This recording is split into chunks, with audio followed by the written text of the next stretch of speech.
Let's stop pretending that every pharma giant is growing.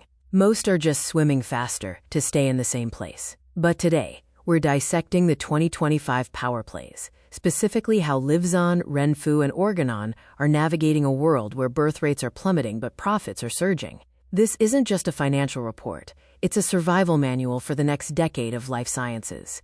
Think of it as a chess match, played with test tubes and billion-dollar balance sheets.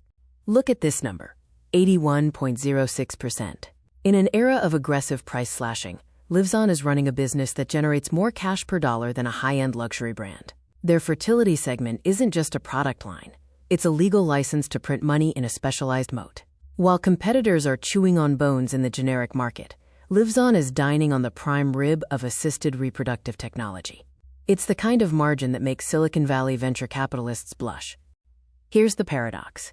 Governments globally are desperate for babies, yet they're squeezing drug prices until the pips squeak. That's our complication. The question isn't just, can we grow, but can we grow without bleeding out our margins? We're looking at a strategic pivot where being big is no longer enough. You have to be deep. It's like trying to build a fortress while the tide is coming in.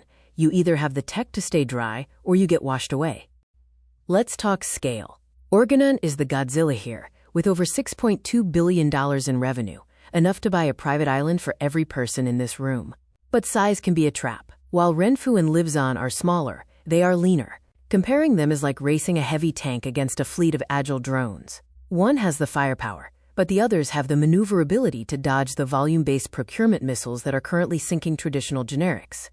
The domestic market is a crowded elevator, and everyone is fighting for the air at the top. The real alpha is now in the Belt and Road corridor. Livzon's 12% overseas growth isn't just a statistic, it's a strategic migration. They aren't just exporting pills. They're exporting the entire supply chain to Indonesia and Vietnam. It's geopolitical insurance, building your own garden so you don't have to worry about the neighbor's fence. Livzon is essentially a fertility ETF wrapped in a pharma ticker. With 24% of their revenue tied to ART drugs, they've bet the house on the science of making babies. Compare that to Organon's 6%. If the global fertility market sneezes, Livzon gets a cold. But right now, with governments subsidizing every IVF cycle, Livzon isn't just sneezing, they're breathing pure oxygen.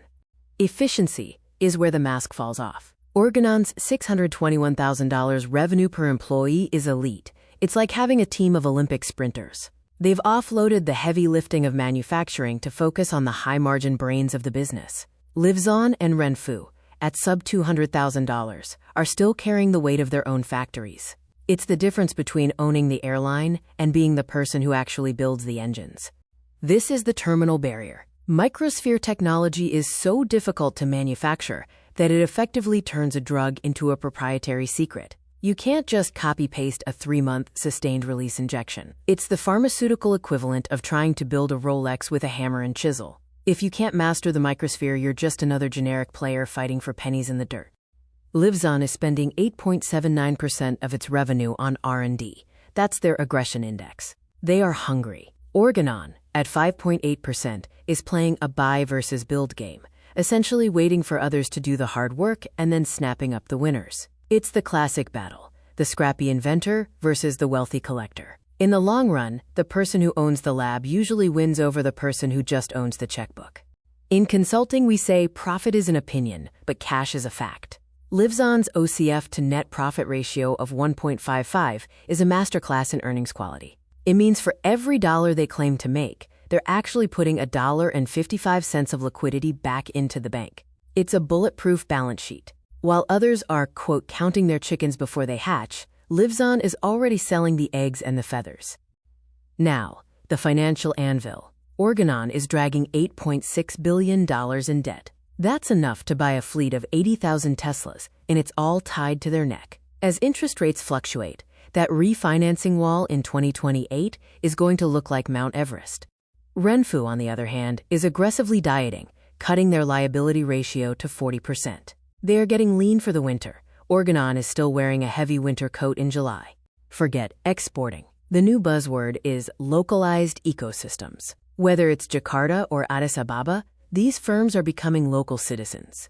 By building sterile API plants in Jakarta, they aren't just avoiding tariffs, They're becoming part of the national health security of Indonesia. It's soft power with a medical degree. We're moving from syringes to silicon.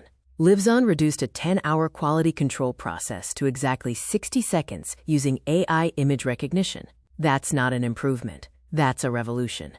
It's like replacing a horse-drawn carriage with a fiber optic cable. If your competitor is still using human eyes for QC, they've already lost the war. They just haven't realized it yet. Time for some cold water.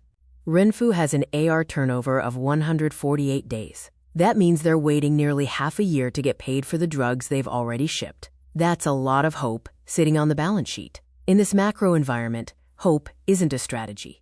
It's a liquidity trap waiting to snap. Insight 1. If you don't own the API, you're just a middleman. By controlling the raw materials, Renfu and Livzon can survive a 50% price cut that would bankrupt a pure-play formulator. They own the source code of the drug. Everyone else is just renting the software. The generic party is over. We've hit the quality ceiling. In 2026, being good enough is a death sentence. To get a premium price, you must prove you are best in class. The market is moving from how cheap is it to how much better is it. If you can't answer that, your margins are heading to zero.